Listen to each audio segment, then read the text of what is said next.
біріншісін шығарайық. Біздер бұл теңдеуде мына жерде модулясын тек қана y болғаннан кейін біз екі жағдайда қараймыз. Біріншісі ол y үлкен 0-ден деген жағдай, екіншісі ол y кіші 0-ден болған жағдай. Алдымен бірінші жағдай бойынша егер y үлкен 0-ден болатын болса, онда 3 модуласында y ол 3y-ге тең болады. Онда 2x плюс 3y ол тең болады 13-ге. Арадай 3x минус y ол тең болады 3-ге. Жүйенің таңбасын салып қояйық. Енді қарайық, мына жерде бұл теңдеуді қоса әдісімен шығаруға болады, өйткені минус y бар және 3y бар. Мына теңдеуді тек қана 3-ге көбейтсек, сонда бізде қараңыздар 2x плюс 3y тең болады 13-ге және 9x минус 3y ол тең болады 9-ға. Екеуі жүйені қосатын қоса әдісімен шығатын болса, онда екеуін қосайық. 2x-ға 9x қосатын ол 11x болады. Минус y ол екеуі жойып кетеді, сонда 13-ге 9 қосқан кезде ол 22 болады.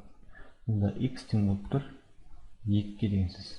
Арадай x-ның орнына 2-ні қоямыз, сонда 6 минус y тең болады 3-ге болады. 6 мында шығып кетеді, сонда y тең болады 3-ге деген сөз. Y тең болады 3-ге. Сонда жауаптарымыз бізде x 2-ге тең болып тұр және y-іміз 3-ге тең болып тұр. Енді екінші жағдай y кіші 0-ден деген сөз. Яғни екінші жағдай y кіші 0-ден болатын болса, онда 3 модуласында y-ті ол минус 3y болады. Сонда 2x минус 3y ол тең болады 13-ге. Арадай 3x минус y тең болады ол 3-ге. Екеуі де минус болып тұр. Олай болса біздер минус 3-ге көбейтейік. Теңдіктің жағын, сонда не болады бізде? Бірінші теңдеу сол күйінде жазылады. 2x минус 3y тең болады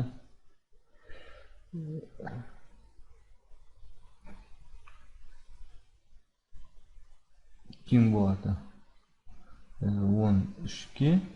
Арадай минуске көбейткен кезде минус 9x плюс 3y ол тең болады минус 9-ға. Қоса әдісімен шығарамыз.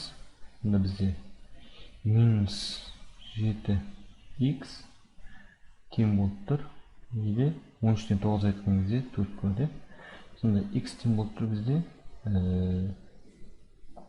минус 7-тен 4-ке. Енді y табатын болсақ, мына жерге аламыз. Y шығып кетеді, сонда не болады? 3x минус 3, мына жерден y тауып алатын болсақ, мына жерден 3x минус 3 ол тең болады y-ге. Сонда y табатын болсақ, y тең болып тұр 3 көбейтілген минус 7-тен 4, мына жерде минус 3 ол тең болады. Сонда неше болады?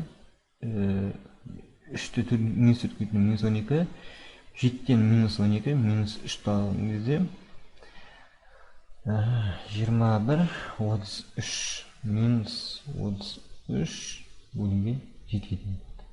Енді x-іміз минус 7-тен 4-ге тең болып тұр, y-іміз минус 7-тен 33-ге тең болып тұр. Сонда жауап бізде мына екі болады.